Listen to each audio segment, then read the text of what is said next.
I'm Mallory Williams. I'm a mentee for Miss Christy Davis here at McDavid Jones, and she is going to be talking to me about a back to school checklist on how to plan things for the upcoming 25 or 26-27 school year. Okay, thanks, Mallory. All right. So basically how I organize my files is I have a beginning of the school year file. Okay. In that file, I keep everything from my beginning of the year kindergarten letter, master schedules. That's a big thing. My supervisor asked for a master schedule right away, so that's typically the first thing I work on. Okay. Then I have all of my documents that I like to pass out to my staff when they return to school. And so some examples of those are one, like duty schedules. You have all of that has to be prepared. PE schedules, lunch schedules, those documents that need to be in hand before school starts to teachers.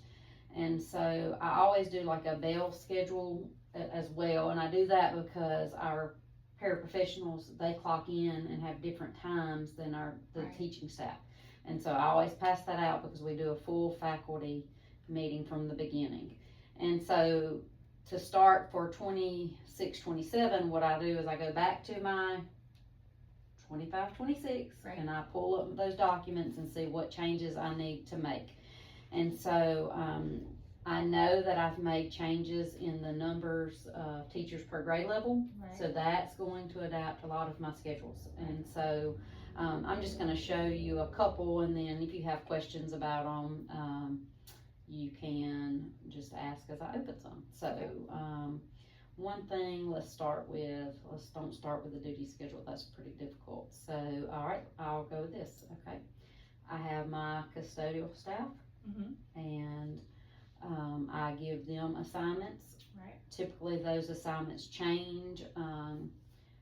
And one reason that I changed the custodial assignments is because kindergarten is a challenge.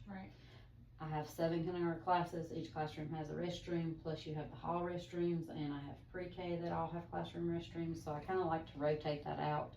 And then, some of them really get stuck with their grade levels, but I do update it. And so what I'm looking at this year is last year, my custodian who had kindergarten, she also had pre-K, and it was just too much. And so now I've got to look at, okay, well, how many rooms and bathrooms are they cleaning, and kind of dividing the building like that. I have 2 that come in early morning, leave earlier, and then the other 4 come in a little bit later and stay later. And so that's something that I have to update, and I know that, and I'm already thinking about, well, we struggled in this area, so now I need to make some adaptations. And so then at the start of school, when I'm going through full faculty training on everybody, custodians are included, they get their schedules just like everybody else. And then I will meet with them separate. And then we'll go through their assignments, and I'll say, do you see any problems with this? What do we need to change? And so, for example, I have one person you see here running the floor machine. That does not go well with my custodians. They want to clean their floors on their area. So I can remove that and just put on all of them that you'll take care of your floors. And so that's why I've got to do some changes with my rooms. So that's one thing that I update and still need to update. All right, so I have a master leadership. Now, I'm a little bit different, I think, from my former principal. So if you were the grade level chair, you were the leadership team, and she did not really change that. She kind of stuck with one person. If you were the grade level chair, you might have been the grade level chair for 10 years. I don't do that. I do a 2-year swap. And I do it half and half. So that way I have someone who's been on the leadership for a year, and then a newbie coming in. And so then it's a cycle. Well, they've already been there a year, and then so I'm changing half of the grade levels each year is what I'm doing. And they know that. I've already talked to them about it and said, don't get comfortable. You all need to learn this role and be responsible for the school-wide improvement. So I do change that. I do create a math team, a reading team, that's rotating as well. Mm-hmm. Not every year because, I like to stay on that kind of like 2-year rotation. And so that, I have new staff, I've gotta plug them in, I've gotta make my rotations, and then you see it's all in one document, so when they come in. Now this year I'm gonna do something a little bit different. I am going to, some of the positions on here, I'm going to ask the grade level to fill them in, and so I'm gonna have them meet at the beginning of school. Okay. Your team talk about who would be best in this role and, submit that to me, Oh, I like that. and so I'm gonna give them Kind of voice. a voice in that, yes, Okay. yes, but I am still gonna keep my rotations for my grade level chairs, because Right. I'm trying to train. I have a lot of young faculty, under 10 years, Mm-hmm. but, and I'm, fairly new, I've just been doing it 3 years, so I'm trying to train up all these new Mhm. ones who have been dependent on my older faculty, and Right. they're retiring out, so Right. I'm training up a new batch, is That's what good. I call that. Yes. So, here, of course, the bell schedule, so there's no confusion, they know exactly when they're to clock in, and then it has different times for auxiliaries and paras versus Yes. teachers, and, then I have 2 PEs that they clock in early, a PE, and they just do that because they help assist with the early arrivers for Carline. Okay. Alright, faculty roster, of course, I'm looking at my old one. So Mhm. this is what's required for me to turn into, HR. They Right. want your faculty roster. Now, it doesn't have to look like this, but Right. this Excel spreadsheet is kinda how we've, got it to be a one pager and, Right. and have 118 people on it. It's So a lot. it's a lot, it's a lot, so, but we use this for everything, so I will Yes. submit this to HR. They will make sure that, hey, they've got the same names and we've not made any mistakes in assigning people in different areas, Right. and you see the numbers here. So that's important when I have an HR meeting and they say, hey, you've got, 40 foundation units. Right. Well, that at a quick glance, I'm like, well, where am I being cut off here? Right. And so when you have those meetings that, okay, where you getting 42, where can I plug them in? And so I Right. do like to number, my units. Now, of course, some of these are paras and they don't really count, but I have all my certified together. Right. So, anyway. Okay. So that'll be an update.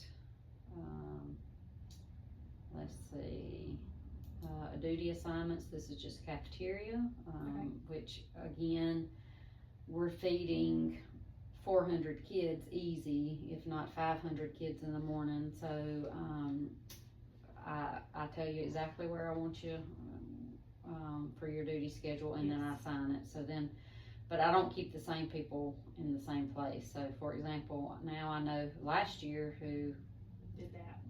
Yeah. now I'm gonna change it. Okay. And we're gonna 'Cause swap it up. It stays the same throughout the whole year. It does. Okay. Stays the same throughout the whole year. And there's multiple names there, and that way if somebody's out, then there's still enough coverage. Well, And that's what I so- was gonna ask. What if a teacher's out? Do they have to make? So if you're in an area where you're by yourself, for example, Miss Rivers here and Miss Templeton, yes, so they can pull from somebody who's inside because it is enough for 2 people to handle. Okay. But yes, and then you see I have a backup here. Okay. So yes, they are to pull somebody to assist, but they can pull from the ones who are inside the cafeteria. Okay. And we go over all of that at our opening of school. Right. Let's see. All right, so my master schedule.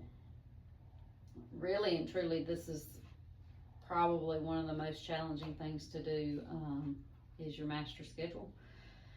And it's because we have to schedule in our tier 1 and tier 2 reading and math, and then your specials have to work around that. Yes. And so that's a challenge. Now, this master schedule from last year, I know there's a few tweaks in the specials, and so that has to be updated. But other than that, I made a big change last year with PE, and I moved 3rd grade PE to the end of the day. And Was it a The- good change? it was a good change. They loved it. I was trying to secure that uninterrupted day for third grade, to make sure that we could get in all of our minutes for ELA and our interventions. Okay. And hopefully those kids would stay all day, because they come and get early dismissals Right. at PE. And so having PE at the end of the day was great for them. Mhm. And then I rotated kindergarten, and I had theirs earlier. So they used to have a later PE, Right. and they were just like, they cannot make it that long in the morning. They can't make it that long. So it We- worked out We better need a having it. break. We need a break. And so Okay. that worked out for kindergarten. So I don't have plans to change, PE this year. So my master schedule, other than adjusting lunch waves a little bit, should be okay. Kindergarten ate later, but they were fine with that, having the break, earlier in the day. It was just really hard for them to make it all the way to lunch and then PE, which they had an afternoon PE. Okay. It also helps because we have to cross the road in the back Mhm. for our playground. Yes. Having older kids at the end of the day when I'm having pre-K dismissal, Yes. Right. that I'm not having so many little ones, because the Sure, lower they're grades are the first. ones that get early dismissals. And so, Makes sense. so that helped. And then 5th grade, I put them first thing in the morning because they change classes. So Okay. they go to PE first, so then their day is set. They can do all their changes, they can do their interventions, And without interruptions. and without interruptions. And so that's not a major change. So where it comes in is the specials, with media, library media, and counseling, and then music. And so, I'm gonna have to make a couple of tweaks because I had a couple of errors in this for them. So that's, That looks good though. yeah, but it's hard to get, you It's can, a lot of classes. that's a lot of classes to fill in. And so I'm gonna have to add some because I've increased my 2nd grade by 1 and decreased 4th. And Okay. so I've got to make some tweaks on that. Okay. And so then the lunch and PE schedule, I put that on a 1-pager, and I do that so it's easy snapshot for them Right. to see. And The so times this, together. yes, and so there's your PE time by grade level, and grade levels go together, so they have planning time together. Good. And then, lunch schedule. So, really what I'm gonna ask you to do is take your hand at adjusting the lunch schedule, and I'm gonna tell you, Okay. you see their PE time, Yes. I'm gonna tell you where I've added units and Okay. decreased units, and then let you work on, Placing them. placing them. Does Okay. that sound good, like a, Yeah, that's- something to start with? Yeah, that'll be great for my next activity. Okay, we'll start there, and Okay. then, after that, we'll pick another one, and then All we'll go through and I'll show you how to update those. Sounds good. Okay, Thank you. you're welcome.